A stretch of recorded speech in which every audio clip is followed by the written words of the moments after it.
Desde su creación en 1903, el Tour de Francia no se había aventurado en ese terreno desconocido que son los caminos de alta montaña y que en aquella época aún no se habían explorado. El Tour quería abrir una segunda ventana y la encontró en el aire fresco de las montañas, a pesar de la aprensión de los corredores, asustados por los relatos aterradores de los hombres que habían realizado misiones de reconocimiento. Eugène Christophe fue uno de los pioneros de ese jueves 21 de julio de 1910. A las 3:30 de la madrugada pusieron rumbo a los puertos del Alto Pirineo en la etapa Luchon-Bayonne. Atravesamos las montañas, pero no había carreteras. No había ni siquiera caminos, solo senderos. No estoy exagerando, era muy difícil escalar y si te caías era tremendamente peligroso. Yo me caí unas cuantas veces, incluso rompí la bicicleta. Eso ocurrió en 1913.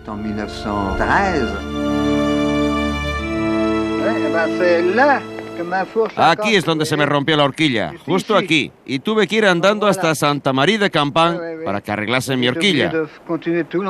Después de recorrer unos cuantos kilómetros encontré un herrero que me hizo una pieza de metal.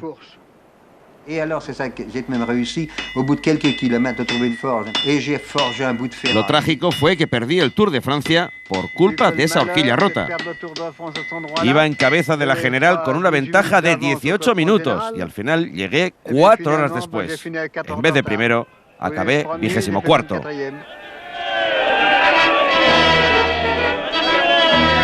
Para la historia del Tour, los Pirineos fueron como cuando uno entra en un museo. Tras la Primera Guerra Mundial, los grandes nombres del Tour forjaron allí sus victorias. Las carreteras pedregosas del Obisque y del Tourmalet transformaron al campeón italiano Ottavio Bottecchia. En 1924 ganó las 2 etapas en Luchon y Perpiñán.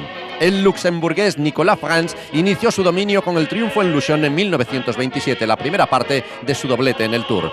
Todas las incursiones en los Pirineos despiertan la curiosidad del público y la ansiedad de los protagonistas.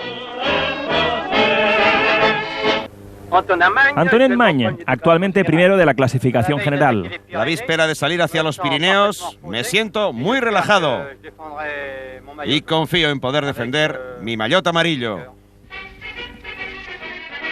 En efecto, Antonin Magne conservó su maillot amarillo con la ayuda y el sacrificio de René Vietto, su compañero de equipo, un hombre invencible en el Obisque.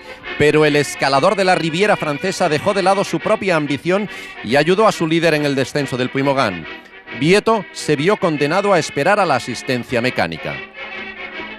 Verle sentado en un muro es una de las escenas más conmovedoras de la historia del Tour.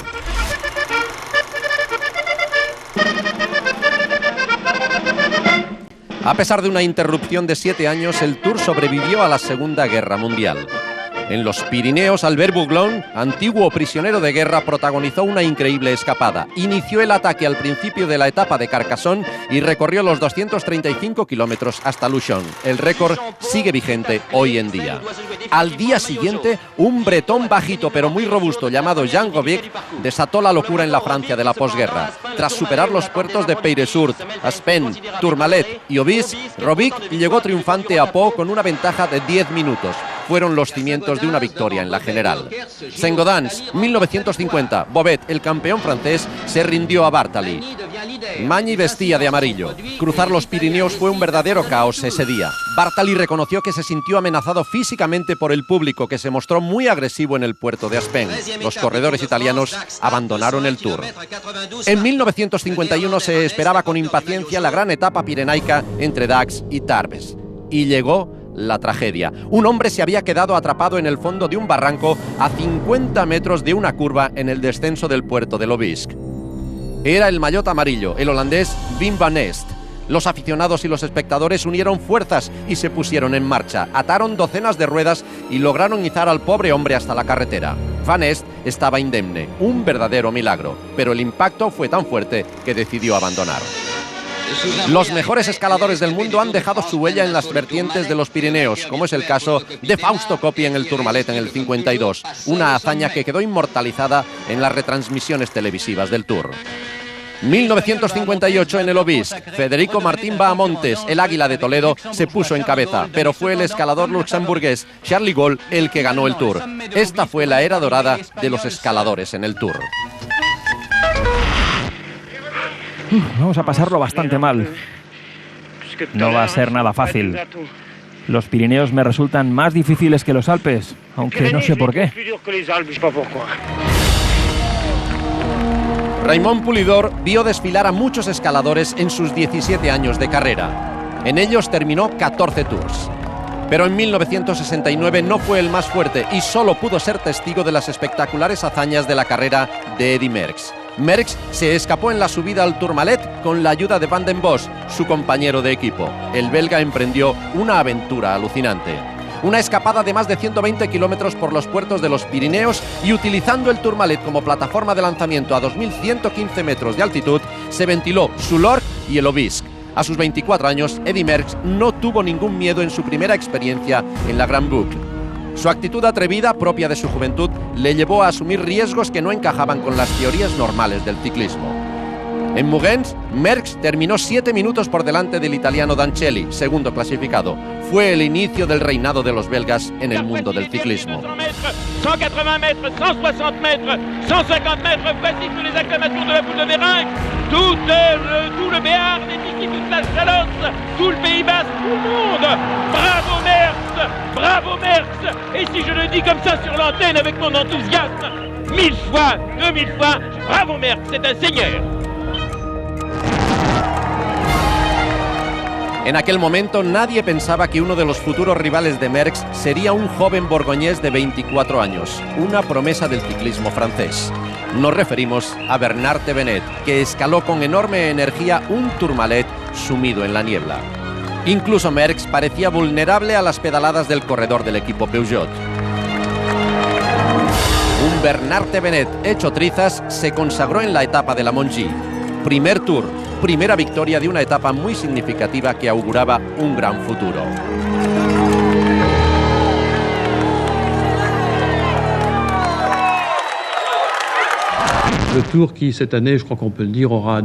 El 12 de julio de 1971, el Tour de Francia acaparó los titulares de las noticias de la televisión francesa, ya que tomó un cariz dramático.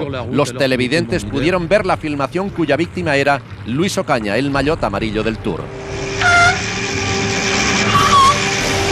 Tragedia en los Pirineos.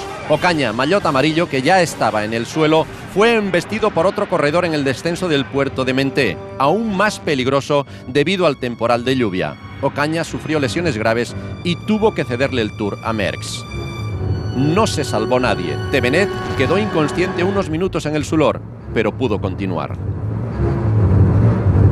Raymond Poulidor, cubierto de heridas, con la cabeza ensangrentada en el puerto del Portet d'Aspet, fue asistido en un muro. Se había caído a un barranco. Afortunadamente, su bicicleta frenó el impacto.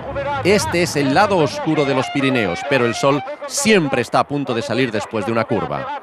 Un año después, Poulidor regresó y atacó a Merckx en la última escalada al Pla d'Adet. El ciclista de 38 años seguía siendo el rival más peligroso del belga. Tras sufrir en los Alpes unos días antes, Poulidor estaba decidido a ganar a Merckx y ese año fue segundo en París.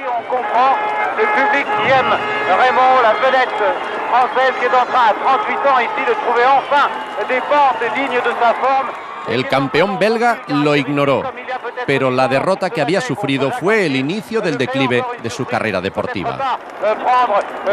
Poulidor, defendiendo el honor de Francia y la popularidad que suscitaba, obligó a ceder a Merckx, como había hecho con Jacques Anquetil 10 años antes en su legendario mano a mano en el Puy-de-Dôme. Haciendo gala de un gran coraje, Pupú, como le conocían, ganó la etapa de Saint-Légy.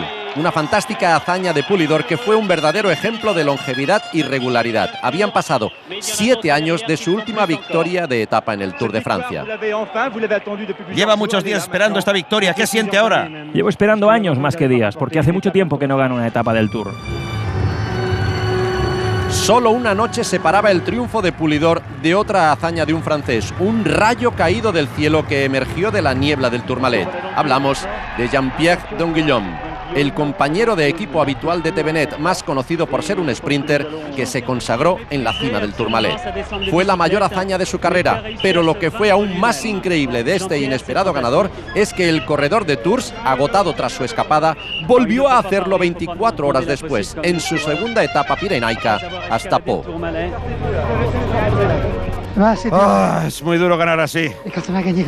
Muy duro.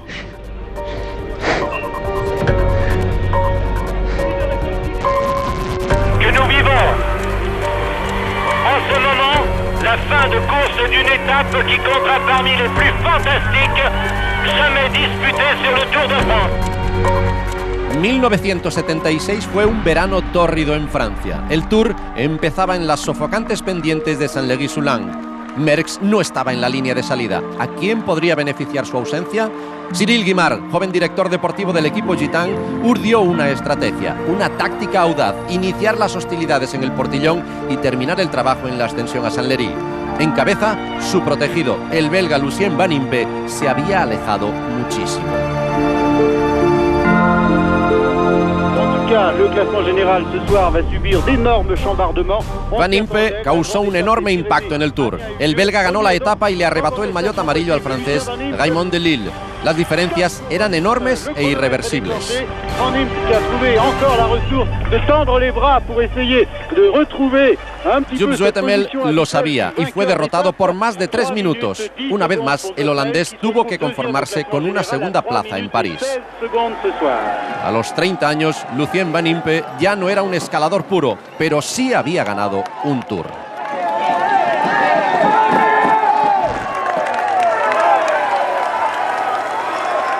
El Tour todavía no había explorado algunas rutas pirenaicas, así que en 1985 llegó el descubrimiento de Luz Ardiden a algo más de 1.700 metros de altitud. La silueta de Pedro Delgado, un joven corredor español, se traslucía a través de una delgada capa de niebla. Era el 4º año de Delgado como profesional y aquí empezó su récord de hazañas ciclistas. De hecho, esta victoria de etapa anunció la llegada de una nueva generación de corredores españoles a los que volveremos, como volveremos a Luz Ardiden, que selló una larga relación con el Tour de Francia. La imponente belleza de los Pirineos ha servido de inspiración a grandes hazañas y también estuvo en el origen de algunos dramas que han salpicado la historia del Tour. Se han visto faroles, se han formado alianzas e incluso se ha visto cómo viejos amigos ajustaban cuentas. En el Tour del 86, Bernard Hinault acababa de hacerse con el poder. La víspera había ganado la primera etapa pirenaica entre Bayona y Pau, pero prometió algo. Quería dar la victoria final al norteamericano Greg LeMond, su joven compañero de equipo, que el año anterior quedó segundo tras él. Hinault atacó prematuramente al principio de la etapa y al llegar a Superbagnères lo pagó muy caro. Sin embargo, esto permitió despegar a Greg LeMond, su protegido, y LeMond logró la victoria en la etapa. Esta ambigua cohabitación entre Hinault y su propio heredero, con el que ni compartía mesa por la noche en el hotel, dio lugar a un tenso final de Tour que LeMond acabó ganando.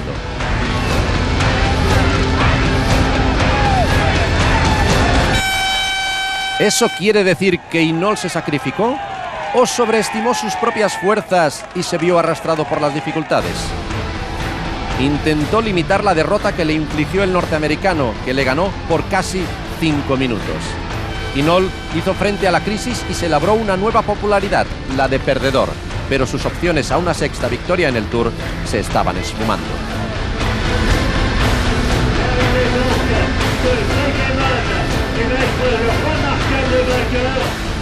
Greg LeMond ganó su etapa, la primera que se llevaba un norteamericano en la alta montaña. Los Pirineos fueron la piedra de toque que le llevaría a subirse al podio en los Campos Elíseos. La cuenta atrás había comenzado. Tras una larga etapa de sufrimiento, Hinault apeló a su orgullo para encontrar los recursos que necesitaba para salvar su maillot amarillo. Y como era habitual en él, forzó la máquina al máximo, tanto que se le salió 2 veces la cadena en los últimos metros. Hinault salvó las apariencias para bien o para mal. Pero la táctica dio resultado. Hinault conservó el maillot amarillo, aunque no por mucho tiempo. El anunciado relevo se confirmaría en los Alpes.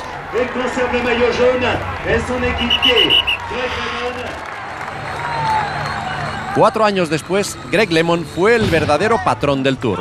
Una vez más, la sentencia de Luz Ardiden sería decisiva.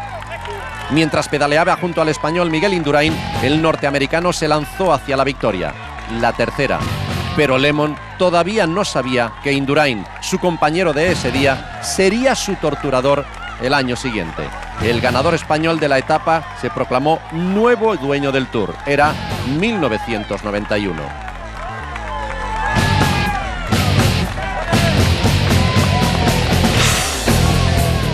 Era evidente que el ciclismo entraba en una nueva era y Miguel Indurain fue la personificación de ese cambio. Aunque es cierto que el francés Luc Leblanc le estaba presionando cuando apareció entre la niebla de Hautacam. Pero Indurain miró y aguantó. Haciendo gala de un gran poderío, Luc Leblanc se llevó a casa una de sus mejores victorias, sin que al español se le moviera una ceja. Los que lo intentaron después también fracasarían. Al día siguiente, el sol se llevó la niebla. Al igual que Leblanc, Richard Virenque era uno de esos impulsivos franceses a los que les gustaba ir a su aire. El corredor de Bar se lanzó a una audaz carrera hasta Luz Ardiden, el anticipo de una larga historia con el Tour. A los líderes del Tour no les preocupó su escapada en solitario, pero se equivocaban. Virenque aumentó considerablemente su ventaja. El francés se colocó en cabeza y se distanció de todos los favoritos en más de 4 minutos. Se situó segundo en la general y se preparó para el primero de sus 7 maillots de mejor escalador.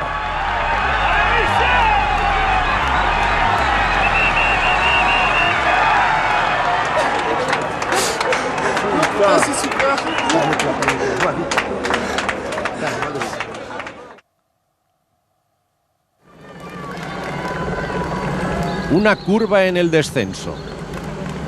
Hombres en el suelo. Poco antes del mediodía del 18 de julio de 1995, el destino se cebó de forma trágica en este lugar, en el Porte d'Aspet.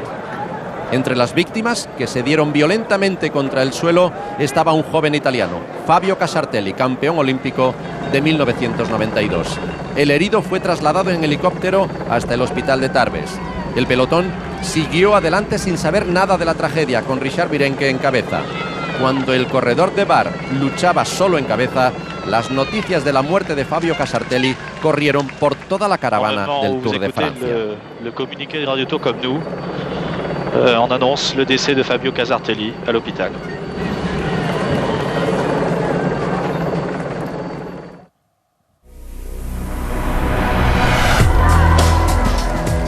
En 1998, el pirata Marco Pantani estaba considerado el mejor escalador de la década. Había llegado su momento de asaltar el Tour. Con el italiano, el Tour exploró una nueva ascensión, Plateau de Belle. Además, fue la primera victoria en la ascensión de 16 kilómetros del entonces reciente ganador del Giro de Italia. El italiano dejó atrás a sus rivales y allanó el camino hacia su victoria final. 4 años antes, había hecho buenas posiciones en Hautacam y Luz Ardiden.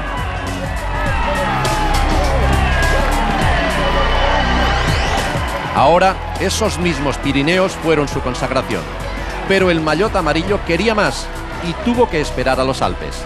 Ese año era todo o nada para el escalador italiano.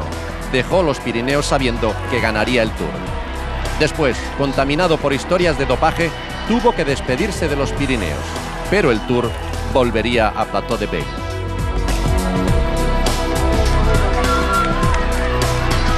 Un escenario inverosímil. Luz Ardiden. El enfrentamiento final tomó un cariz increíble. Armstrong se fue al suelo, llevándose por delante a Iván Mayo. El incidente sembró la confusión en el grupo de favoritos.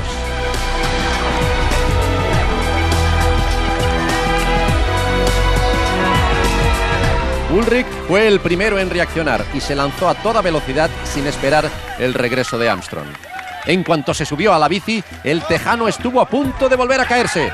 Se le salió el pedal y se precipitó sobre el cuadro de la bicicleta. ¿Perdería Armstrong este Tour por culpa de esos 2 golpes del destino?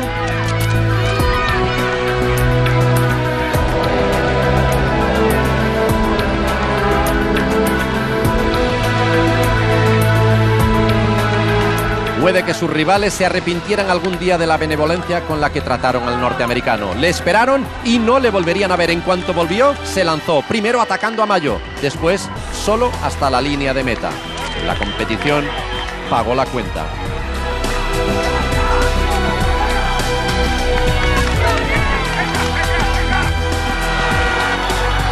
A Armstrong le resultó muy difícil ganar el Tour de 2003, así que había llegado el momento de arreglar las cosas. No mostró ninguna piedad con los que le habían esperado en la parte baja de la cuesta y les hizo sudar tinta. El norteamericano logró una victoria de etapa y escaló puestos en la general. El fantasma de un quinto Tour planeaba en el horizonte.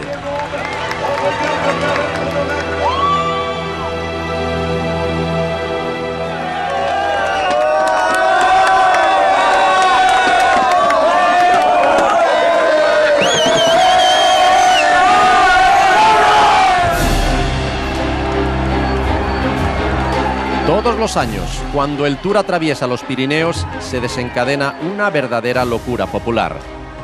Cientos de miles de espectadores acuden a los valles y a los puertos buscando el mejor lugar desde donde ver pasar a los corredores.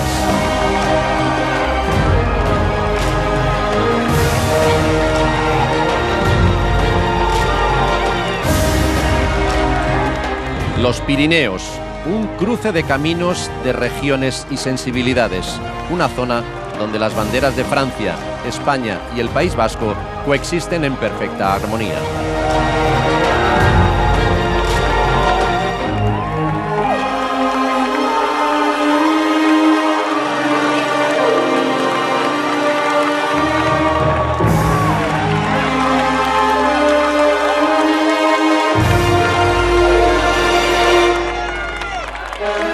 La audaz apuesta de 1910 se convirtió en una innovación que revolucionó la historia del ciclismo y también fue un acierto geográfico.